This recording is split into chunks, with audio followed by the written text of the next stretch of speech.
Hi hello नमस्कार, मी भाग्यश्री तुमचं स्वागत करते भाग्यश्री लाईफस्टाईल या चॅनलमध्ये। चला तर आज आपण घरच्या घरीच बनवणार आहोत, तोही बेसनाचा मार्केटसारखा ढोकळा, तोही सॉफ्ट स्पॉन्जी आणि जाळीदार असा। तर त्याच्यासाठी मी मिक्सरचं भांडं घेतलेलं आहे, त्याच्यामध्ये 1.5 कप आपलं बेसन पीठ टाकलेलं आहे। त्याच्यानंतर चवीनुसार मीठ, चिमूटभर हळद आणि 1 चमचा साखर घेतलेली आहे। त्याच्यानंतर अर्धा चमचा लिंबू सत्व घेतलेलं आहे, थोडंसं 1 चमचाभर तेल टाकलेलं आहे आणि आवश्यकतेनुसार आपल्याला पाणी घालून ते मिक्सरच्या भांड्याला आपल्याला ते सगळं मिश्रण चांगलं फिरवून घ्यायचं आहे। तर बघा या पद्धतीने मिक्सरच्या भांड्यामध्ये आपल्याला मिक्सरलाच ते फिरवून घ्यायचं आहे। तर बघा या पद्धतीने चांगलं फेटलं जातं।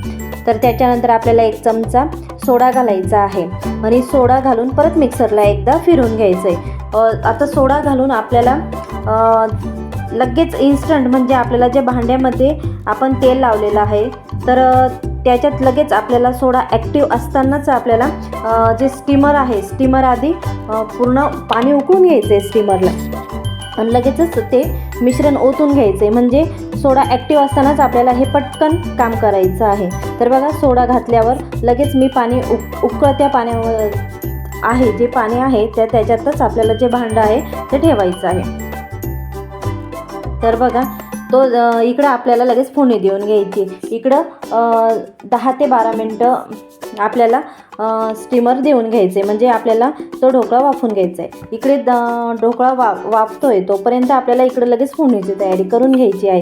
तर बघा एका कढईमध्ये मी तेल टाकलं, तेलात जिरे मोहरीची फोडणी घातली आणि हिरवी मिरची, कढीपत्ता, मिरच्या मी थोड्याशा जास्तच घातलेल्या आहेत, तर छान लागते ते। मिरच्या खूप तिखट नाही घ्यायच्या आपल्याला। तर बघा या पद्धतीने मी फोडणी वगैरे देऊन घेतलेली आहे।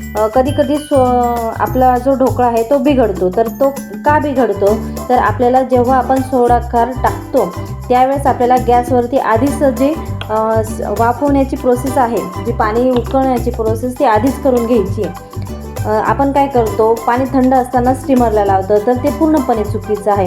चांगलं पाणी उकळायला लागलं तर आपल्याला सोडा घातल्यावर लगेच ते स्टीमरला वाफवून घ्यायचं आहे। तर बघा याच्यामध्ये मी 1.5 चमचा साखर टाकली आणि पाणी टाकून आणि चवीनुसार मीठ टाकलं, तर हे पाणी आपल्याला ढोकळ्यावरती टाकण्यासाठी तयार झालेलं आहे।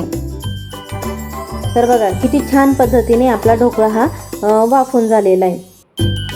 तर ढोकळा झाला का नाही हे बघण्यासाठी आपल्याला एका सुरीने त्याच्यात बघायचे, सुरी घालून बघायचे, ते क्लीन निघाली तर आपला ढोकळा पूर्णपणे तयार झालेला आहे। तर बघा छान पद्धतीने जाळी आलेली आहे आणि एकदम स्पॉन्जी झालेला आहे ढोकळा या पद्धतीने। तर लगेच आपण ढोकळ्याला कापून घ्यायचे आणि त्याच्यावर फोडणी मस्त अशी टाकून घ्यायची।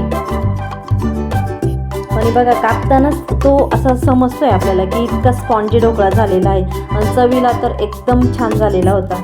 तर चला हा व्हिडिओ तुम्हाला आवडला असेल तर लाईक करा, शेअर करा, सबस्क्राईब करायला विसरू नका। तर बघा या पद्धतीने आपला स्पॉन्जी असा ढोकळा झालेला आहे, बघा कापतानाच एकदम स्पॉन्जी दिसतोय तो।